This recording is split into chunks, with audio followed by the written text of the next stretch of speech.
Aristóteles já dizia: nós somos o que fazemos repetidamente. E a excelência, portanto, não é um feito, mas um hábito.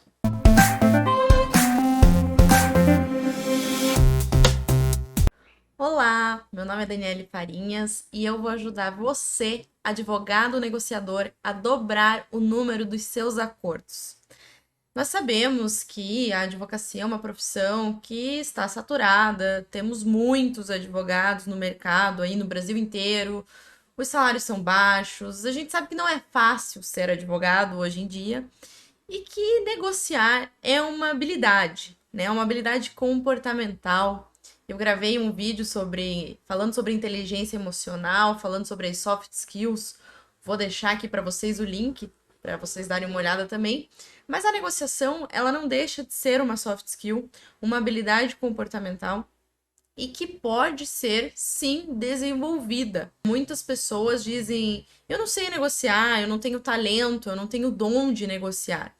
Lógico que existe, né, um certo talento, existem pessoas mais propensas, mais comunicativas, mais persuasivas, a gente sabe disso, mas ela é uma habilidade que pode ser sim treinada, pode ser desenvolvida.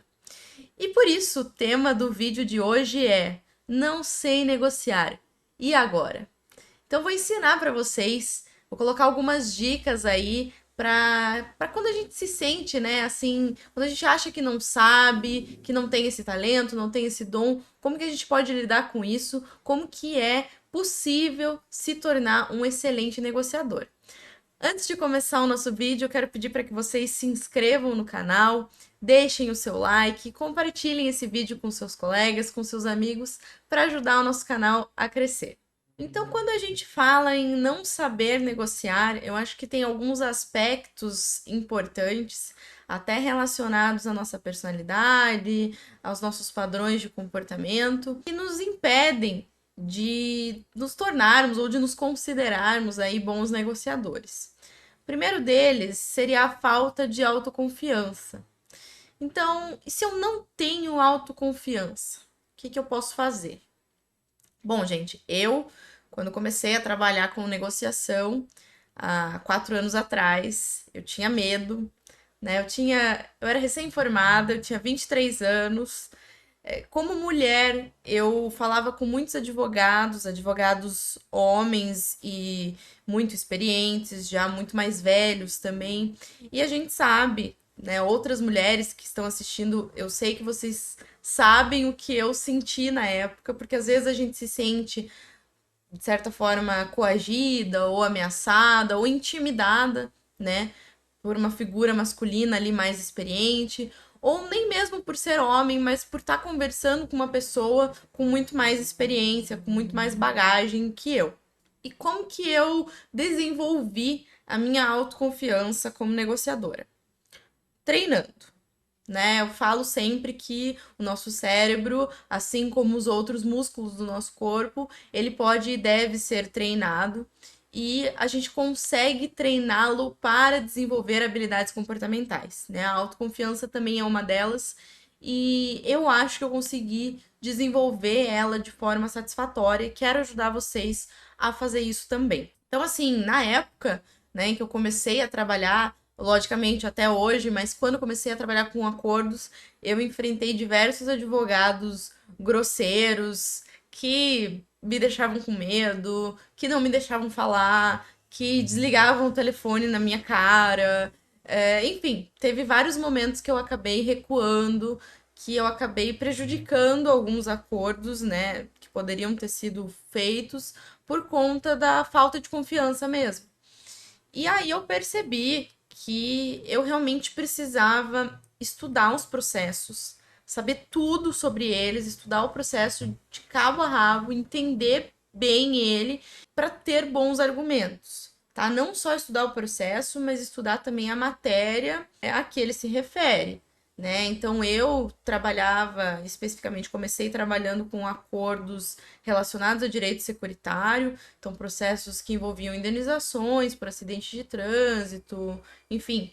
Mas existe uma gama muito grande, né, de processos em que você pode trabalhar com acordos, né? Muita gente trabalha, por exemplo, com recuperação de crédito, processos envolvendo plano de saúde e por aí vai, né? O que eu quero dizer com isso? É que muitas vezes a gente tem metas grandes, uma carteira muito grande de processos para se trabalhar, e a gente acaba deixando de lado o estudo do processo, né? A gente acaba focando muito em números, o que não está errado, né? A gente tem que focar nas metas. Mas a pessoa que está começando ali, ela pode ter mais, sentir mais dificuldade de se familiarizar tanto com a área que está sendo trabalhada, tanto com o contexto do processo como um todo, né? Veja, um advogado mais experiente, ele abre o Projude, ele já sabe, né, em quais movimentos, eu falo Projude, que é o sistema que nós temos aqui no Paraná, né? Mas se tivermos aí, espero que tenhamos espectadores de outros estados nos assistindo, né? Então, enfim, você abre o sistema lá, o ESAGE, o Projude, o EPROC, o PJE, enfim, e você já tem familiaridade com aquele sistema. Isso até foi outra dificuldade que eu enfrentei. Agora falei disso e lembrei. Eu também trabalhava com outros estados. Então, quando eu fui estagiária aqui no Paraná e logo no início da minha carreira também como advogada, eu só usava o Projude. E até isso fez diferença quando eu comecei a trabalhar com acordos, que eu comecei a trabalhar com processos de outros estados e utilizar outros sistemas. Então, eu tive que me familiarizar com isso também. Bom, o que eu quero dizer com isso? É importante estudar o processo, tá? Fazer um resuminho, como você preferir, anotar no teu caderno ou fazer em Word, enfim. Por quê?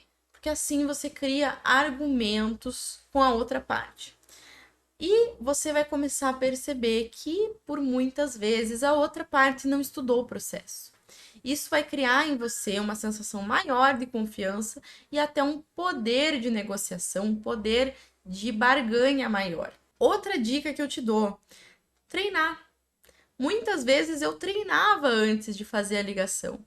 Por que a gente treina tantas coisas, né? Por que, por exemplo, assim, eu falo muito, né, da questão do músculo, né, do cérebro. Por que a gente treina a musculação? A gente vai para academia todos os dias, repete lá o mesmo exercício. Por que a gente faz isso? A gente faz isso por uma questão, né, para desenvolver a musculatura, por uma questão de saúde, enfim. E por que a gente não faz isso com outras coisas do nosso dia a dia? Por que a gente não pode treinar a negociação? A gente pode, né? Muitas vezes eu anotava e treinava. Como que eu ia fazer a ligação, como que eu ia entrar em contato com a outra parte, e se ela me der uma resposta X, eu vou responder Y, e assim por diante. Então você pode sim fazer essas anotações, fazer esse treinamento. Eu acredito que esses são meios de te ajudar a desenvolver a sua autoconfiança. Aristóteles já dizia: nós somos o que fazemos repetidamente. E a excelência, portanto, não é um feito, mas um hábito.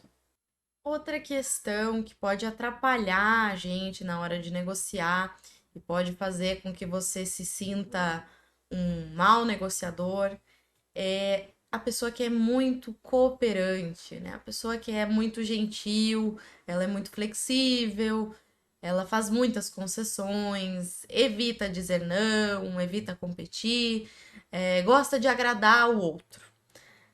Geralmente, pessoas assim são pessoas fáceis de lidar, né? São pessoas muito amigáveis, que a gente costuma obter bons relacionamentos, mas se você é uma pessoa assim, uma pessoa muito cooperante, isso pode acabar te prejudicando como negociador, a depender do perfil da outra pessoa com quem você está negociando. Geralmente, uma pessoa muito cooperante negociando com uma pessoa muito competitiva, que adota uma postura mais agressiva, uma postura às vezes manipuladora, isso pode acabar prejudicando, porque a pessoa pode acabar realmente se sentindo ali coagida, manipulada e assim por diante. E qual é a dica que eu te dou? Logicamente, a gente não tem como mudar, né, a nossa essência, né, nossa personalidade, mas a gente pode desenvolver algumas características, sim, buscar adotar uma postura um pouco mais agressiva, um pouco mais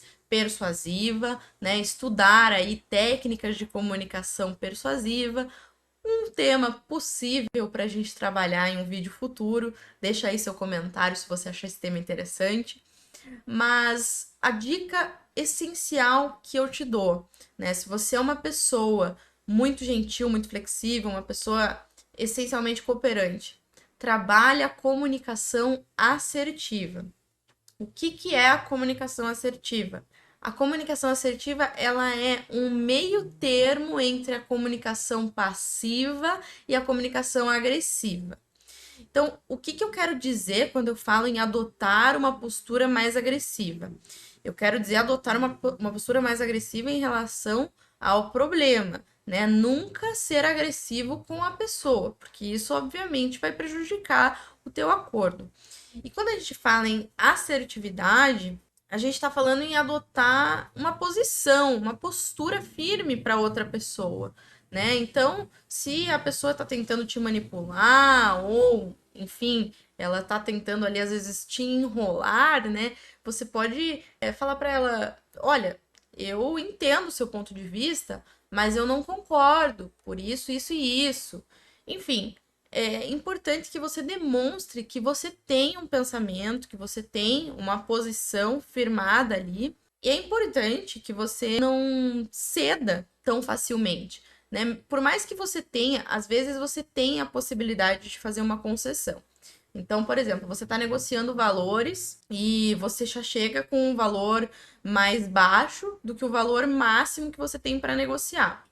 E às vezes você está negociando com uma pessoa ali que adota uma postura de um pouco mais agressividade, e a pessoa fala: não, eu só aceito se você aumentar aí em 10 mil reais. E você já aumenta logo de cara. Você não precisa fazer isso, tá? Uma forma de você trabalhar essa questão da gentileza, do excesso de gentileza, é justamente em você evitar fazer concessões tão facilmente. Então, você faz as suas concessões gradativamente. Se a pessoa pediu para aumentar em 10 mil, você aumenta em 5, por exemplo. Ou em menos, em 2 mil. E assim você vai seguindo, tá? Essa é uma forma aí de trabalhar esse perfil cooperante. E como eu falei, é importante a gente estudar as características. Existem aí diversos perfis de pessoas que a gente pode trazer para a esfera da negociação e a gente pode trabalhar essas características e desenvolver outras características para nós. Eu, quando comecei a trabalhar com negociação, eu vejo que eu tinha um perfil. Existe até um teste. Esse teste eu extraí ele do livro do Eduardo Ferraz. O livro se chama Negocie Qualquer Coisa com Qualquer Pessoa. E é um teste de perfis negociadores. E eu, quando comecei a negociar, eu tinha um perfil, já fiz esse teste várias vezes, e hoje, a cada vez que eu faço, meu perfil muda, né? Eu acho isso engraçado, porque às vezes eu comento, a pessoa pensa, nossa, mas então ela é bipolar. Não, não é isso, gente. É que a gente vai desenvolvendo habilidades ao longo do tempo. E a gente vai mudando o perfil. E lógico que qualquer teste de personalidade que você fizer, você não vai você não vai ter 100% uma personalidade específica, né? Você sempre vai ter traços de outras. Então, inclusive, um dos perfis é chamado perfil cooperante, né? Vocês vão ver lá no teste. Se o teu perfil der muitos traços de cooperante, você pode estudar quais são as características dos outros perfis que você pode trazer para si. E você vai ver que você vai ter também outros traços dos outros perfis, e aí é importante trabalhar para desenvolver esses traços também e melhorar aí nesse sentido. Outra questão que pode acabar nos travando aí como bons negociadores é ser muito detalhista, o perfeccionismo, né? Eu costumo dizer que o perfeccionismo, ele é capaz de travar o sistema. E ser perfeccionista em excesso pode acabar gerando uma certa procrastinação. Para ilustrar isso para vocês, eu vou trazer um exemplo até que nem é da esfera aí da negociação, né, propriamente, mas é um exemplo meu, um exemplo prático que eu, embora eu dei aí cursos de negociação de forma presencial, eu demorei para começar a gravar esses vídeos aqui online, porque a gravação ela é um mundo totalmente diferente, né? Se eu tô conversando com vocês ali no presencial, eu não me vejo, Não tem importância se a luz tá boa, se o áudio tá bom, se tem algum carro passando lá fora e por aí vai. Às vezes eu tô gravando aqui, vejo um fiozinho de cabelo que tá fora ali, eu já acho estranho, já acho que não ficou bom o vídeo, já quero gravar de novo. Errei uma palavrinha, esqueci, me deu um branco, já quero gravar de novo. No presencial isso não acontece. E esse meu excesso aí de detalhes, né, que eu fico considerando na hora de gravar os vídeos me prejudicou um pouco. Eu tenho esse projeto há mais de um ano já e não coloquei ele na prática por conta disso. Então vejam, talvez se eu tivesse começado a colocar os conteúdos para vocês há um ano atrás, vocês já teriam esses conteúdos, já teriam desenvolvido aí, né? Já teriam dobrado o número de acordos de vocês e, enfim, o que eu quero dizer para vocês com isso é que às vezes a gente estuda muito, né? O processo, lógico, é muito importante estudar, isso vai gerar a sensação de confiança, mas às vezes a gente acaba travando o acordo.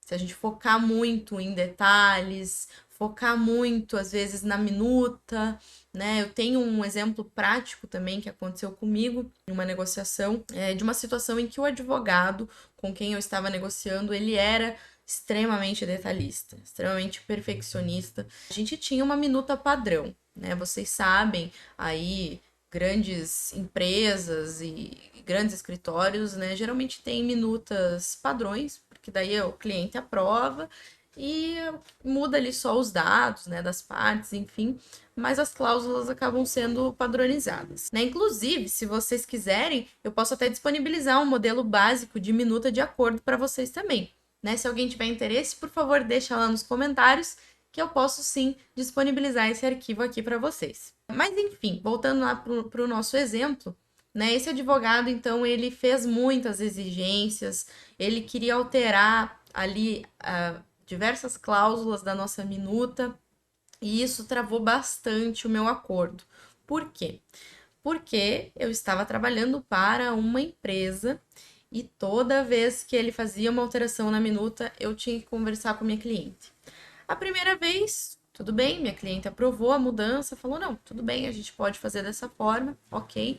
O acordo era bom para ambos, né? Tanto para a empresa, tanto para minha cliente, como para a outra parte. Então, tudo bem, minha cliente aprovou. Segunda exigência que ele fez, eu vou lá, passo para minha cliente. Não, tudo bem.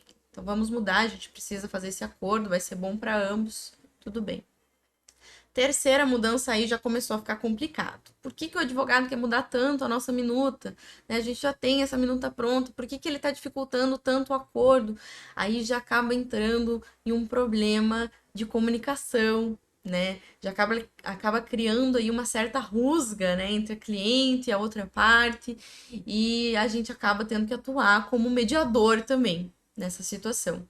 Então, esse acordo foi um acordo que eu fechei, né? Eu consegui fechar, mas poderia não ter conseguido, caso o advogado ele continuasse fazendo exigências e eu também não conseguisse a aprovação da minha cliente, né? E por que que eu tô dizendo isso para vocês? Porque às vezes você pode adotar esse perfil, né, excessivamente detalhista, de querer fazer muitas alterações ali. Muitas vezes é a outra parte que vai te apresentar a minuta, você vai querer alterar, você vai ver às vezes uma vírgula que está fora do lugar e vai querer alterar, e isso pode acabar travando uma negociação, né? Então tem que tomar cuidado. O perfeccionismo ele pode ser bom, sim, né, ser detalhista, estudar, fazer resumos, fazer planilhas, isso é bom, lógico, né? Colocar o máximo de informações possíveis numa minuta de acordo é bom, né? Porque a gente já pensa aí, caso o acordo não seja cumprido, né? Como que eu vou proceder e assim por diante. Isso não é ruim, tá? É bom, mas tem que tomar cuidado com os excessos. Sempre tomar cuidado com excessos, porque como eu falei para vocês, né, o excesso de perfeccionismo, ele pode aí vir a se tornar uma procrastinação e pode sim travar o sistema. Então, para quem me perguntou, eu não sei negociar, e agora? Essas são as dicas que eu deixo hoje para vocês. Só relembrando, se eu não tenho autoconfiança, né, estou com dificuldade de desenvolver a minha confiança como um advogado negociador, não se preocupe. Não tenha medo de começar, né? No começo é normal a gente não ter confiança nas nossas habilidades, porque a gente ainda está desenvolvendo, né? Nós estamos desenvolvendo essas habilidades. Então lembrem sempre do treinamento mental, né? Que o nosso cérebro ele também pode ser treinado e assim você vai desenvolvendo a autoconfiança. Segundo ponto, sou muito cooperante. Lembre-se de usar sempre a comunicação assertiva, né? Um meio termo, então, entre a comunicação passiva e a agressiva. E o terceiro ponto, sou muito perfeccionista ou sou muito detalhista. Então, lembre-se de tomar cuidado para não travar o sistema. Esse foi o vídeo de hoje. Espero que vocês tenham gostado. Se gostaram, deixe seu like. Não se esquece de se inscrever no canal. Vou deixar aqui também as redes sociais, onde eu compartilho outros conteúdos. Deixem nos comentários suas sugestões para os próximos vídeos e me acompanhem, porque juntos nós vamos dobrar o número dos seus acordos. Até a próxima!